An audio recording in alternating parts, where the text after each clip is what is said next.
मुंबई। कुछ लोग इसे सपने का शहर कहते हैं तो कुछ लोग इसे माया नगरी के नाम से भी जानते हैं। यहाँ एक तरफ आसमान की ओर बढ़ता हुआ बड़े बड़े इमारतें हैं जो इंसान को आगे बढ़ने के लिए प्रेरणा देते हैं, तो दूसरी तरफ लोहे टीन से बनी झोपड़पट्टी से भरा हुआ बस्ती जो इंसान को जिंदगी के कड़वे सच से रूबरू करवाते हैं। ये कहानी इस शहर में रहने वाली एक लड़की प्रिया की है।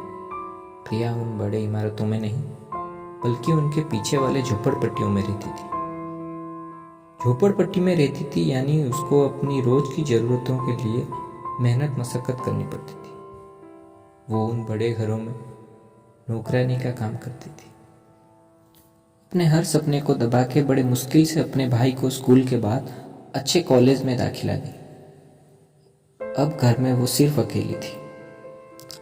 अब छोटा भाई उन इमारतों का हिस्सा है तो उसकी जरूरतें भी बढ़ने लगे। ज्यादा पैसा के लिए प्रिया 2-3 घरों में काम करने लगी। रोज इतना काम करती थी कि सुबह शाम का कुछ पता नहीं चलता था। एक रोज जब वो काम करने वाले घर में गई तो उसे थाली सजाने को कहा गया।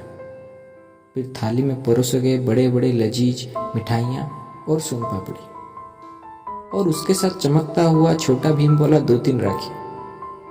इन राखियों को देख उसको याद आया कि ये दिन रक्षाबंधन का था और वो भूल गई थी। दिन भर मन में अपने आप को कोसती रही कि कैसे वो इस दिन को भूल सकती है। अब वो घर भी नहीं जा सकती तो वो अपने मन में लाखों द्वंद्व और आक्रोश पालकर शाम की इंतजार में रही। शाम को जब घर लौटी और अपने भाई से बात की तो पहले रोने लगी, फिर रोते रोते कहती है कि आज इस दिन तो तुम मेरे पास नहीं और मैं इतनी बदनसीब हूं कि एक राखी भी भेज नहीं सकी। मुझे पता है कि तुम पर क्या बीत रहा होगा। अगर हो सके तो मुझे माफ कर देना। अभिजीत बचपन से ही अपनी बहन के मेहनत और त्याग से रूबरू है और कहते हैं ना कि उम्र नहीं बल्कि हालात आपको परिपक्व बनाते हैं। प्रिया की ये बात सुनकर वो हंसने लगा और बोला, दीदी आप मेरे लिए जो भी कुछ किए हैं उसे शायद ही मैं कभी लौटा पाऊंगा। सिर्फ एक ये धागा ना बांधने से या उसे भूल जाने से आपका महत्व मेरे लिए कम नहीं हो जाता। और आपको महफूज रखने के लिए या फिर आपको सम्मान देने के लिए मुझे कोई धागा की जरूरत नहीं। चाहे जितनी कीमती धागा हो वो आपके और मेरे बीच के रिश्ते का सबूत कभी हो ही नहीं सकता।